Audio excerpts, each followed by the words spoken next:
Baik, kita masuk ke sesi jawab NIS. Pertanyaan pertama. Ini kumpulan dari yang pada masuk ke media sosial Ubah Bareng, Oke. Mas Anies, yang kemudian kita sudah kumpulkan dan kita akan langsung tanyakan kepada Mas Anies. Yang pertama, Indonesia membuka ekspor pasir laut. Ini banyak diprotes tapi tetap dijalankan. Gimana nih atas ekspor pasir laut kalau dari kacamata Mas Anies? rame ya ekspor pasir laut ini. Gini Bu sekalian, ekspor pasir laut. Jadi pasir laut di kita diambil oleh negara lain, dipakai untuk kegiatan reklamasi khususnya. Jadi saya kadang-kadang batin, memangnya kita toko material ya? Sehingga pasirnya itu dipakai untuk tetangga sebelah.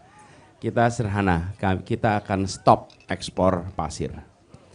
Dan kita ingin agar ekspor pasir ini yang bisa merugikan nelayan, merugikan masyarakat pesisir, dan merusak lingkungan hidup yang manfaatnya tidak dirasakan oleh masyarakat kebanyakan. Yang merasakan manfaatnya ya hanya pengusaha-pengusaha bagian ekspor pasir.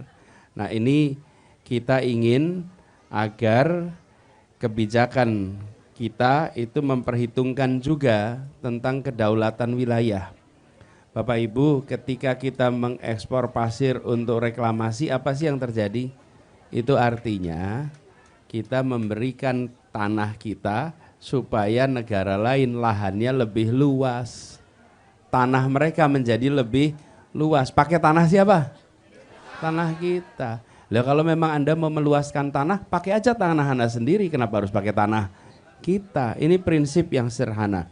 Jadi resiko ini, resiko lingkungan, kesejahteraan nelayan, itulah yang membuat kita bilang tidak perlu diteruskan. Nanti kita akan hentikan kegiatan itu dan kita akan pastikan bahwa nelayan memiliki ekosistem lingkungan yang sehat dan kita bisa memastikan bahwa lingkungan hidupnya pun tidak terganggu. Gitu, makasih.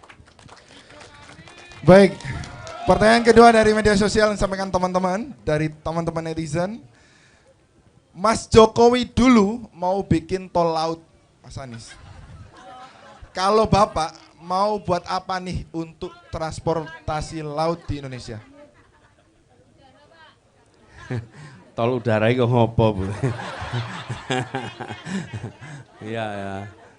Nanti kalau tol udara itu ada pesawat yang pelan, ada pesawat yang cepat gitu ya. Nah, yang cepat namanya tol udara ya. Tapi itu meletik Bu idenya, meletik. Gini, Bapak Presiden sendiri mengatakan bahwa program tol laut telah gagal menurunkan biaya logistik kita. Jadi biaya logistik kita ini tetap tinggi. Padahal dulu diharapkan dengan adanya program tol laut maka biaya logistik kita makin turun. Jadi hari ini mengirim barang dari Jakarta Pak ke Makassar, Jakarta ke Medan, Jakarta ke Bali itu lebih mahal daripada Jakarta ke Hong Kong, Jakarta ke Singapura, Jakarta ke Shanghai. Coba bayangkan, di dalam negeri kita sendiri itu biaya pengirimannya menjadi lebih mahal daripada keluar. Nah, kemudian apalagi kalau dari Indonesia bagian barat ke Indonesia bagian timur, itu makin mahal. Apa dampaknya? Kalau kita di kawasan Indonesia Timur, kita akan ketemu harga-harga yang jauh lebih mahal, barang yang sama lebih mahal.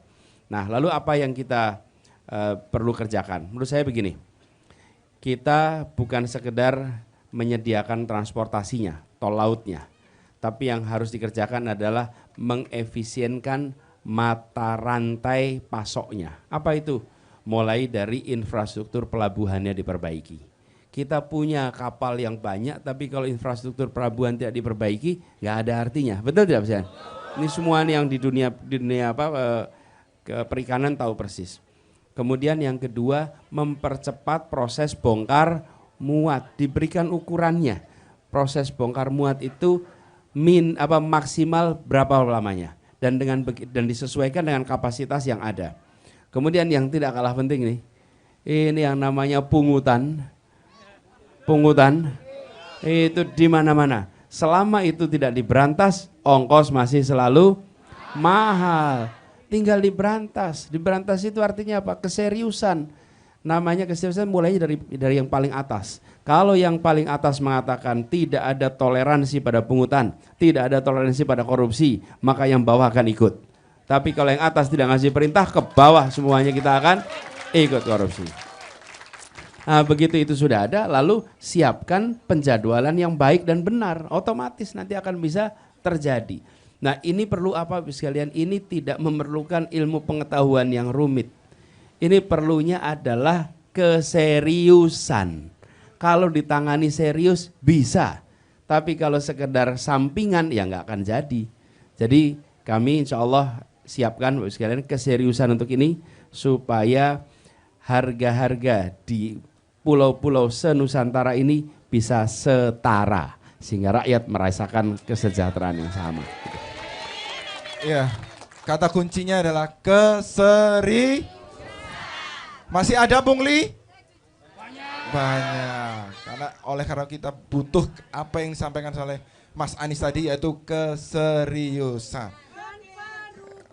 Nah, itu dia. Oke, kita lanjut Mas Anies. Nah, ini masih tentang nelayan karena memang isu kita hari ini pantai ya, Pak. Kita tentang nelayan. Laut kita luas. Garis pantai kita terpanjang. Tapi kok masih impor garam?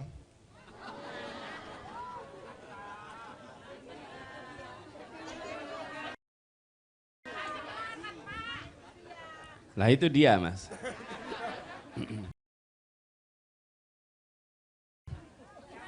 Ini wajahnya manis-manis semua di sini. Jadi tidak perlu gula, tapi perlunya garam ya Bu ya. Iya, gini, konsumsi garam per tahun kita itu rata-rata sekitar 1,5 juta ton per tahun. Nah, produksi kita ini menurun. Apalagi dalam 3 tahun terakhir ini. Di 2019 kita masih produksi 2,5 juta ton. Tapi di 2022 itu turun jadi 0,8 juta ton. Jadi ada penurunan signifikan. Nah kemudian itu satu hal, yang ada standar natriumnya itu masih kurang dari 94%. Sementara yang kita boleh konsumsi di atas 94%. Nah, jadi bagaimana ini peningkatannya? Ini lagi-lagi, ini bukan sesuatu yang membutuhkan ilmu yang rumit, memerlukannya keseriusan. Pertama adalah banyak teknologi baru yang bisa dipakai untuk produksi garam. Jangan para pegiat di bidang produksi garam ini dibiarkan begitu saja tanpa dibantu dengan teknologi yang terbaru. Menurut saya berikan teknologi yang terbaru sehingga mereka bisa memproduksi dengan baik. Yang kedua adalah kolaborasi dengan lembaga-lembaga penelitian yang bisa menciptakan inovasi untuk teknologi pemanenan garam. Dengan cara seperti itu maka produktivitas akan bisa meningkat. Yang ketiga dari sisi pemerintah harus ada insentif ekstra kepada pelaku di bidang garam supaya mereka mau berusaha di bidang ini. Tapi kalau tidak dikasih insentif, ya lama-lama akan turun. Nah, insentif itu artinya apa? Artinya ada bantuan keuangan. Kenapa ini dibutuhkan? Supaya produksi garam kita itu akan bisa meningkat dan tidak perlu terlalu banyak impor. Nah, gitu jawabnya. Berarti kata 3 tadi poinnya, teknologi, kolaborasi, dan insentif ekstra. Baik Mas Anies, kita lanjut. Sekarang kita tentang pekerja. Pekerja Indonesia banyak yang menjadi anak buah kapal atau ABK Mas Anies. Di kapal asing lalu disiksa. Bagaimana cara Mas Anies untuk melindungi supaya WNI kita yang menjadi ABK bisa terjamin keselamatannya? Ya, ini banyak sekali ya warga kita jadi anak buah kapal ABK di kapal-kapal asing. Betul tidak? Memang begini, orang Indonesia itu dikenal dengan ramah. kerja keras, ulet, tangguh. Sama ada satu lagi, itu dia, sabar, sabar, nerimo ing pandum. Betul nggak tuh? Apa? Istilahnya beliau disiksa menang katanya. Loh ya jangan. Justru itu kita perlu pertahankan keramahannya. Kita perlu pertahankan keuletannya. Kita perlu pertahankan ketangguhannya. Tapi pada saat yang sama mereka harus diperjuangkan hak-haknya agar mereka tidak ditindas. Nah, jadi kami melihat kenyataan ini apa sih bentuknya? Satu, mereka sering bekerja luar biasa panjang di kapal itu. Ya, luar biasa panjang. Bisa sampai 20 jam per hari. Kemudian yang kedua, mereka belum tentu mendapatkan upah minimum yang sesuai dengan standar.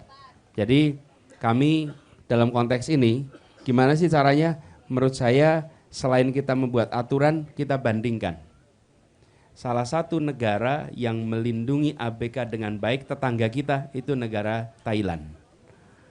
Apa yang mereka kerjakan? Mereka membuatkan aturan-aturan. Ada upah minimum yang lebih tinggi daripada mereka yang bekerja di daratan. Kemudian yang kedua, mereka diberikan minimum istirahat 10 jam. Minimum istirahat 10 jam. Kemudian mereka juga diharuskan menyiapkan fasilitas tinggal yang layak di dalam kapal. Dan ada pelatihan. Jadi begini, kebijakannya bukan hanya kita pikirkan, kita lihat negara mana yang sudah melindungi dengan baik, kita lakukan kebijakan minimal sama dengan mereka. Jadi begitu cara kita menyelesaikannya. Ya, kita... Dan kalau mereka membutuhkan BPJS Ketenagakerjaan, kita bantu siapkan BPJS Ketenagakerjaan untuk ABK. BPJS Ketenagakerjaan untuk ABK. Baik Mas Anies, pertanyaan terakhir untuk sesi kali ini. Edi Prabowo, Menteri Kelautan dan Perikanan dari Partai Gerindra dipenjarakan karena menerima suap izin ekspor bening lobster. Kalau nantinya Menteri KKP Mas Anies mengulangi kesalahan fatal yang sama, gimana tindakan Mas Anies? Ya diberhentikan. Langsung. Masa diperpanjang? Betul dah? Iya, merugikan rakyat, diberhentikan langsung. Diberhentikan langsung, dan saya ingin sampaikan bagaimana nanti proses merekrutnya. Begini, nomor satu, bagaimanapun juga pemilihan kabinet itu adalah keputusan politik. Tapi keputusan politik itu harus tetap mempertimbangkan satu, adalah kompetensi, punya kompetensi. Yang kedua, pengalamannya punya relevansi. Jangan orang yang pengalamannya nggak relevan dengan kementeriannya, harus ada relevansi. Yang ketiga, dia tidak punya rekam jejak masalah. Ya, bersih. Kalau kita menyebut manusia semua mencari bersih, kadang-kadang bersih itu sempurna tidak ada. Tapi jangan ada yang punya masalah. Udah pakai kriteria itu aja. Jadi diberhentikan dan penggantinya harus seperti yang saya katakan tadi. Gitu. Tegas, gak pakai lama. Ya.